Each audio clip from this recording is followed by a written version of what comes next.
What do I remember about Florida? Well, it was 1990. I was 8 years old. My gosh. And it's honestly quite hard to recollect a lot of the things that went down on that vacation. But one of the things I do remember about that visit is it was my very first visit to the United States. And I was really excited. I remember this. I remember very much being very excited in the year, maybe about a year, half a year leading up to it, because my dad had already booked the trip and had already told us that this was happening. So I was already bragging to my friends in class, wow, you're going to America? That's amazing. Are you going to meet all these famous people? No, it's not like that. Although, you know, Florida, entertainment, all that. Who knew? I was a kid.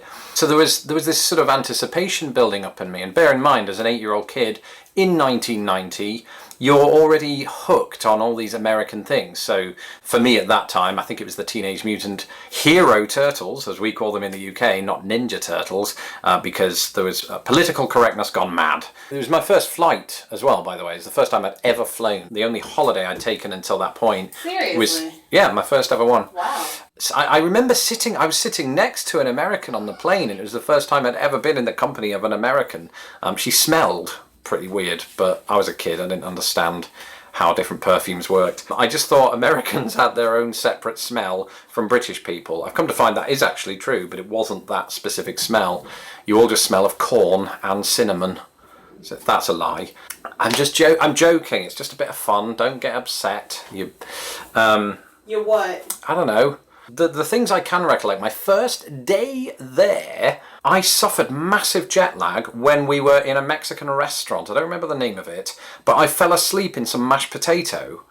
We obviously, like I said, you're in Orlando, so we did a lot of the touristy stuff. We went to Universal Studios, MGM, Disney World itself, Epcot Center. There may have been a lot of change there since 1990, so I can only speak to how I viewed it at the time.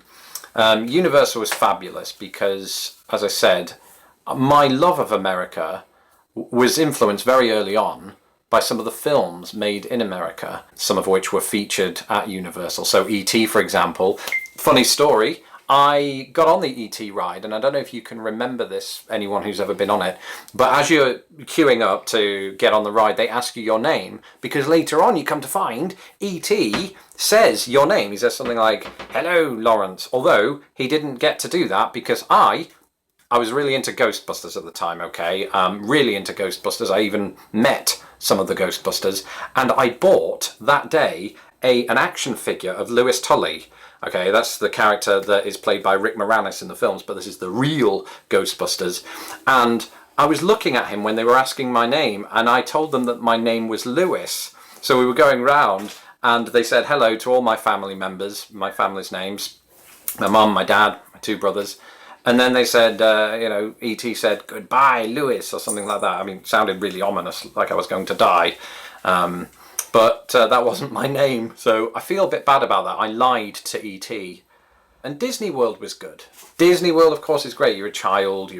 Maybe I wasn't the biggest Disney fan, but of course I knew who Mickey Mouse was. Fun fact, I even share a birthday with Mickey Mouse, November 18th. He wasn't born the same day. He was much older than I was, born in the 20s, but you didn't need to know that. Here's fun fact number 3. Actually, it's not that fun, because I got lost in Disney World. My parents and I were heading off to the Hall of Presidents, I remember, to go and see, some plastic presidents. That's what you do at the Hall of Presidents. My sudden separation came about just minutes, I think, after this photograph was taken. And speaking of taken, I think we'd heard these crazy stories that a lot of kids had been taken from Disney World, becoming separated from the parents and being removed and then kidnapped and sold into child slavery. I don't know if that part's true. It's all a lie. Statistically, I've looked it up since in the intervening years, and in fact, there's never been a successful kidnapping from Disney World. The security really is that tight. It's so tight that this really sticks out in my memory. When I was separated from my parents, I'm going to have to stop saying separated from my parents because it makes it sound like somebody else got custody of me. But I was there on a park bench in Disney World with just me and Mickey Mouse, and I was looking at him, and I just made this decision to sit still, rationalizing that if I stay here, my parents have a greater chance of finding me. But the thing that sticks out to me is that just what I remember is about 10 feet away, maybe it was more, was a police officer or a security guard, and he had a gun in his holster. And of course, I'm from a country where guns are outlawed. I wasn't used to seeing one, and it kind of scared me. I ordinarily, probably, I would have summoned up the courage to go and tell him, "Hello, mister, I'm lost from my parents, can you help?" But I didn't dare because I thought I'd die in the process. My parents turned up and two of us cried. I'm not going to say which two, although using the word us suggests I was one of them. And my mum. Oh, I said it. So we both cried and then left, and that's all I remember about Disney World. We got to MGM, and I seem to remember we saw a lot of references to some of my favourite films, Ghostbusters, as I said, Jaws, the shark there, I believe it was the shark, it might have been the shark that was used in the first Jaws film, hanging out in the background. Yeah, Universal Studios. I thought that was MGM. It's Universal Studios.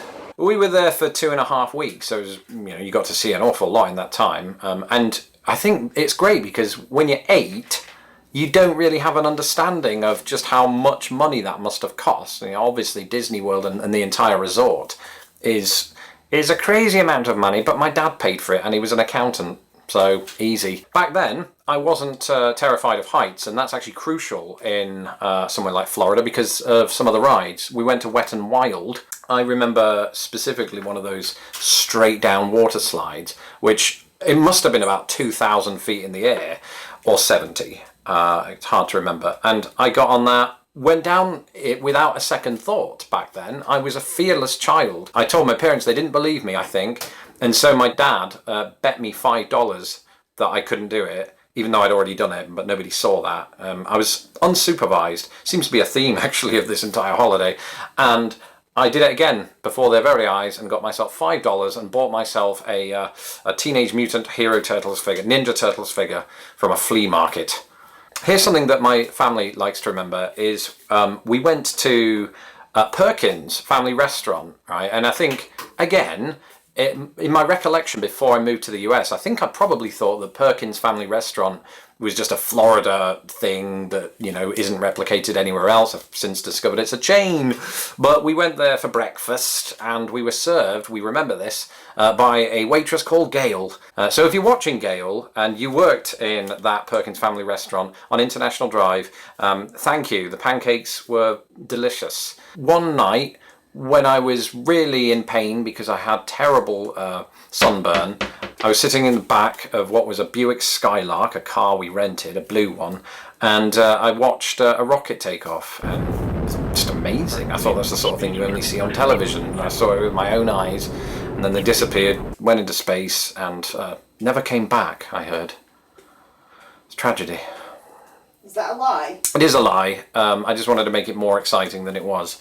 And so that's it for this look back. Join me this Saturday when I have a pretty terrible confession to make.